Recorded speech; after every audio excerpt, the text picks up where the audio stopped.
प्यारे संतों, आप जी के अंदर बैठे परमात्मा को प्रणाम। फिर से एक बार आपकी सेवा में हाजिर, गुरु शिष्य की एक छोटी सी कहानी लेकर। तो आशा है सब ठीक होंगे, खुश होंगे, तंदुरुस्त होंगे। परमात्मा आप सबको सारे सुख दे, खुशियाँ दे। तो इसी तरह से एक सतगुरु की छोटी सी कहानी द्वारा हम शिक्षा लेंगे। दासी को भी आशीर्वाद देना, कृपा करना कि वही बोल बुलवाए सतगुरु जो आप सबको अच्छे लगे। तो इसी तरह से एक राजा होता है, राजा की एक बेटी होती है। उसको वैराग जाग जाता है राजा की बेटी को।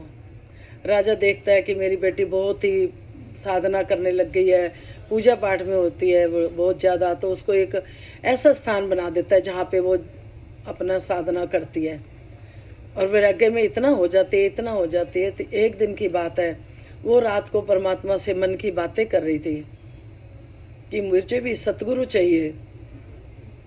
उनके घर एक चोर घुस आया था। वो चोर ये बात सुन रहा था राजा की बेटी की कि इसको एक गुरु की ज़रूरत है।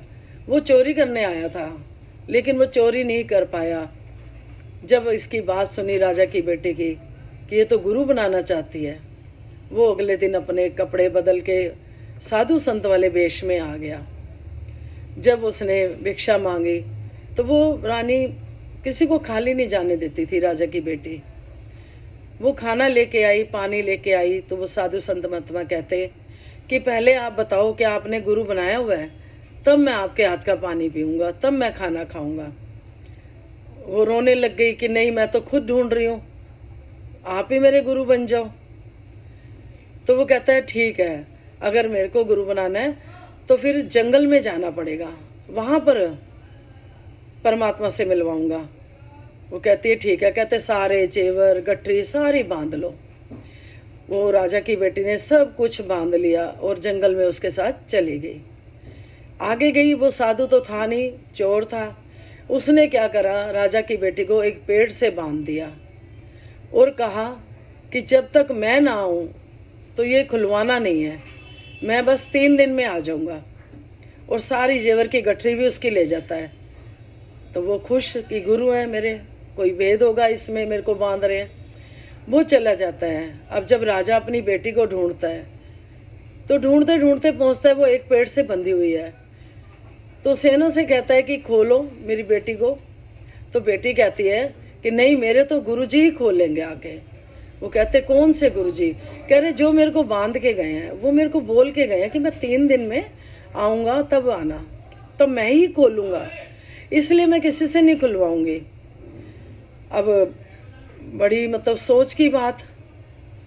अब परमात्मा देख रहे होते हैं कि उस बच्ची के साथ कुछ गलत हो रहा है, कि वो चोर है और वो उसको गुरु मान बैठी है। तो वो नारद मुनि जी को भेजते हैं। नारद मुनि जी को भेजते हैं तो नारद मुनि जी को भेजते हैं। नारद मुनि जी कहते हैं वो नहीं खुलवाती। फिर ब्रह्मा जी भी आते हैं, वो नहीं खुलवाती कि मेरा गुरु ही खोलेगा। फिर उस चोर को ढूंढा जाता है। फिर ब्रह्मा जी कहते हैं ये तो चोर है, ये गुरु नहीं। वो कहती है नहीं, इनके कारण तो मेरे को देखो आपने दर्शन दिए, परमात्मा ने दिए। तो जो सतगुरु होते हैं सब बंधनों से खोल देते हैं, वो अपने बंधन में बांध लेते हैं। तो जो भक्त होते हैं, जिनके दिल में श्रद्धा, प्यार, भक्ति, कहते हैं परमात्मा जिसकी वजह से मिला।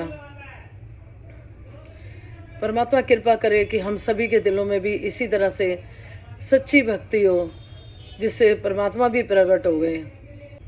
कहते भी हैं गुरु गोविंद दोनों खड़े, काके लागो पाव।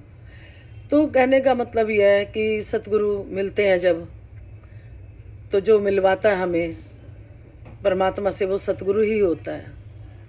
तो प्यारे संतों, हमें सतगुरु के वचनों पे चलना चाहिए, जिस तरह से वो हमें कहते हैं। हमें गुरुमत पे रहना चाहिए और हमेशा सब खुश रहो, तंदुरुस्त रहो। आपके बैठे अंदर परमात्मा को प्रणाम।